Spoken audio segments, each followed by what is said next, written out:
এখানে এসেছি দুটো পয়সার জন্য, এখানেও তো কোনো কাজই পেলাম না, কোনো ভাড়াও নাই, কিছুই নাই, এই তো বসেই আছি এখন। আমার তো ধারণা যে আত্মহত্যা ছাড়া কোনো রাস্তা নেই। কিছু করে নেই বলে হাইকে মারধর করার মতো ভাব সেই ভাবার চলে আসে।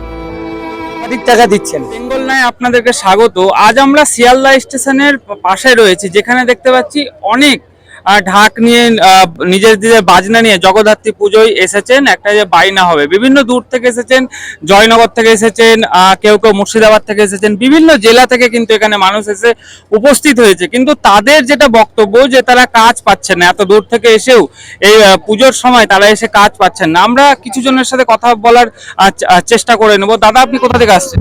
আমি মুর্শিদাবাদ থেকে। কি নাম আপনার? অশোক দাস। আপনি কি কাজ পেয়েছেন? না, কাজ পাই নাই। কবে থেকে আছেন এখানে? এখানে বুধবার দিন থেকে আছে। আচ্ছা, আমরা দেখেছি যে অনেক জায়গায় মূর্তি ভাঙা হচ্ছে, সেই দিক থেকে কি বলবেন? সেদিকে এটা তো অন্যায়, ঠাকুর ভাঙা থেকে, মানে এটা তো অন্যায়, এটা তো আমাদের অনেক ক্ষতি হয়েছে। এই যে আপনারা কাজ পাচ্ছেন না এত দূর থেকে এসে, তো আপনাদের সংসারটা চলে কিভাবে? সংসার চাষবাস করি, এখানে এসেছি দুটো পয়সার জন্য, এখানেও তো কোনো কাজই পেলাম না, কোনো ভাড়াও নাই, কিছুই নাই, এই তো বসেই আছি এখন। তাহলে বাড়িতে কে কে রয়েছে আপনাদের? বাড়িতে মা, বাবা, মেয়ে, ছেলে এইসব আছে। তারাও তো অনেক আশা করে আছে যে আশা করি আছে, হ্যাঁ, তারা আশা করে আছে যে দুটো পয়সা নিয়ে আসবে, একটু ভালো করে থাকবে, সেটা তো কোনো হয়েছে না। তাহলে এই যে কাজ পাচ্ছেন না, এটাতে তো কোথাও একটা খারাপ লাগছে নাকি? খুবই খারাপ লাগছে, এই তো বসেই থাকা সারা দিন রাত। আগে পুলিশে খেদাইছে, আগে দৌড়ে পালাইতে হয়েছে, এই বৃষ্টি হয়েছে ওখানে পালাইতে হয়েছে। এত কষ্ট করে আছেন তবু একটা কাজ পাচ্ছেন না এত দূর থেকে এসে? না না, কোনো কাজ পাচ্ছি না। আমরা একজনের সাথে কথা বললাম, আমরা উনি বলছেন যে এত দূর থেকে এসেও কোনো কাজ পাচ্ছেন না, বাড়িতে অনেকে রয়েছেন, বাবা মা। আমরা আরেকজন দাদার সাথে কথা বলার চেষ্টা করবো। দাদা, হ্যাঁ বলছি, আমরা তো এই গত 4 দিন এখানে বসে আছি, কন্ট্যাক্ট করে নিয়ে ঠিক সঠিক টাকাও দিচ্ছে না। তারা বলছে এই পয়সা দিচ্ছে না, আমরা বলছি কেন, বলে বাজনা ভালো হয়নি, এইটাই মানে মিথ্যে আমাদের প্রবঞ্চনা দিয়ে টাকা দিচ্ছে না। মানে এক কথা বলতে পারছেন যে কাজ করিয়ে নিচ্ছে কিন্তু টাকা দিচ্ছে না? দিচ্ছে না ঠিক মতো, সঠিক টাকা দিচ্ছে না। কেন এটা করছে? ওই করব আমরা, এটা করব যে আমরা টাকা জোগাড় করতে পারিনি, আমাদের পয়সা নেই, এই ভেবে আমাদেরকে তাড়িয়ে দিচ্ছে। কোথা থেকে আসছেন আপনি? আমি জয়নগর। বাড়িতে কে কে আছে আপনার? বাড়িতে 4 জন আছে, আমি একা খাটি, সংসার অচলিত। এই ভরসাতে এসেছি আমরা বাজাতে, কিন্তু সেই ভরসা পেলাম না, কিছু পেলাম না আজ এখনো পর্যন্ত। এই যে কাজ পাচ্ছেন না এত দূর থেকে এসে, তাহলে সংসার চলবে কিভাবে? সেটাই তো চিন্তা করছি। আমার তো ধারণা যে আত্মহত্যা ছাড়া কোনো রাস্তা নেই।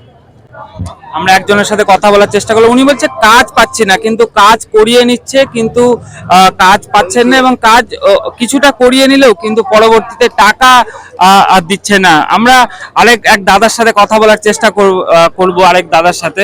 দাদা, আপনি কোথা থেকে আসছেন? আমি জয়নগর থেকে আসি। জয়নগর থেকে। কাজ পেয়েছেন? না, কাজ পাইনি আমরা। এই যে কাজ পাননি এত দূর থেকে এসে, কবে থেকে এখানে আছেন? 4 দিন আছি। 4 দিন।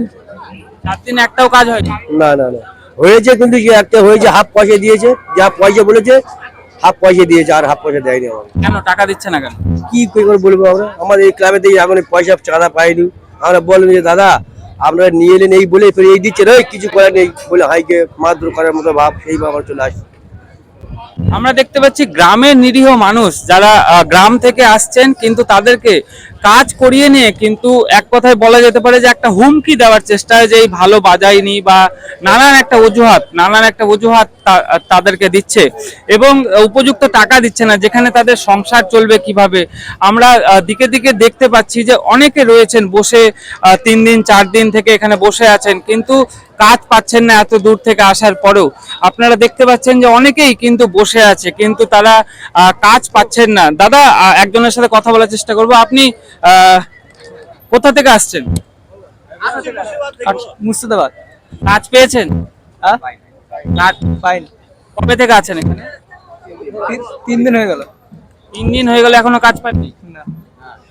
আচ্ছা, আর বাড়িতে কে কে আছে? বাড়িতে মা সব আছে। এই যে কাজ পাননি, এখানে যে বসে আছেন, কোনো অসুবিধা হবে বাড়ি গিয়ে? সেটা বেকার যাবে। আচ্ছা, খরচাটা বেকার যাবে। বাড়িতে আর কে কে আছে রোজগার করার? কেউ নেই। বয়স অল্প, সংসারের দায়িত্ব কিন্তু ঘাড়ে নিয়েছে, কিন্তু কাজ পাচ্ছে না এখানে। দীর্ঘদিন ধরে 4-5 দিন থেকে আছে, কিন্তু কাজ পাচ্ছে না এই জগদ্ধাত্রী পুজো এসেও, এবং কাজ করিয়ে নিয়েও টাকা না দেওয়ার একটা টাকা দিচ্ছে না তাদেরকে, তাদের অভিযোগ। কাজ করিয়ে নিয়েও টাকা দিচ্ছে না, কেউ কেউ আবার কাজ পাচ্ছেনও না।